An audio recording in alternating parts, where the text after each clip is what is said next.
Imagine a world where Sega stuck with the style of Sonic and Knuckles and brought it to the Sega Saturn. Just imagine if before we got a 3D Sonic we got Sonic Mania. What would the world be like today? Would there be world peace? Would the Star Wars prequels be good?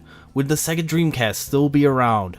Who knows, but I do know is that Sonic Mania is out and it's been what classic Sonic fans have been waiting for the past 23 years.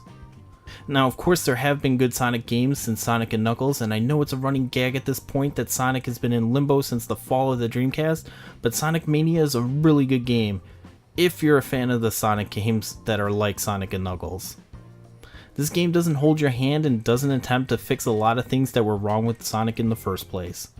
Like this level that I got stuck by an ice block and it turns out that I skipped a part in the act and then fell down instead of going straight. All the frustration of the classic Sonic is there. Gotcha deaths, running time limits, you lose all your rings in one hit, which is what makes Sonic Mania the Sonic we've been waiting for the past 23 years. Sure, we've had handheld Sonics like Sonic Advance and Sonic Colors, but we haven't had a true classic Sonic successor until now.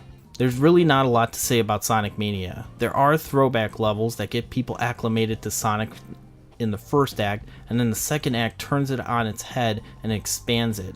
Each level has several different areas to explore, which makes for a lot of replay value. There are bonus rounds when you get 20 rings and pass a checkpoint. They're similar to Sonic 3 and Knuckles bonus levels, and they're just as difficult.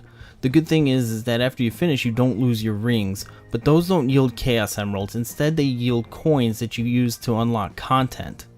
The Chaos Emeralds are located within gigantic rings, and these stages are more reminiscent of Sonic CD.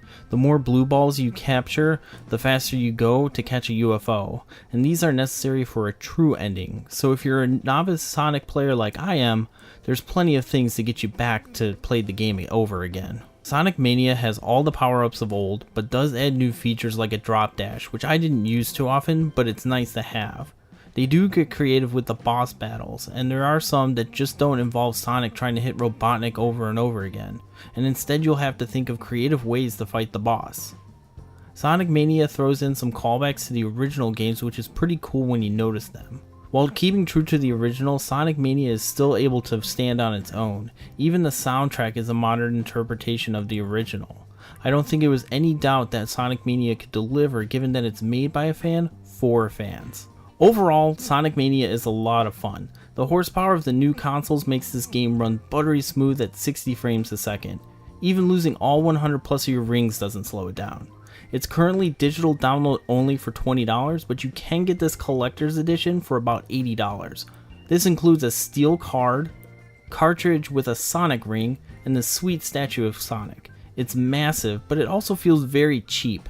All plastic with some minor manufacturing errors. I much would have preferred a vinyl statue. But I only paid $45 for it, and being that the game is $20, I technically only paid $25 for the rest. You might want to pump the brakes a little bit considering that it is $80, and I really don't feel that it's worth the price. But the box is really cool though.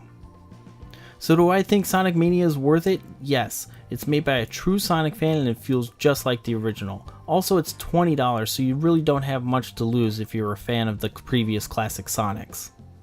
And that's all for now. If you like this video, don't forget to like and subscribe.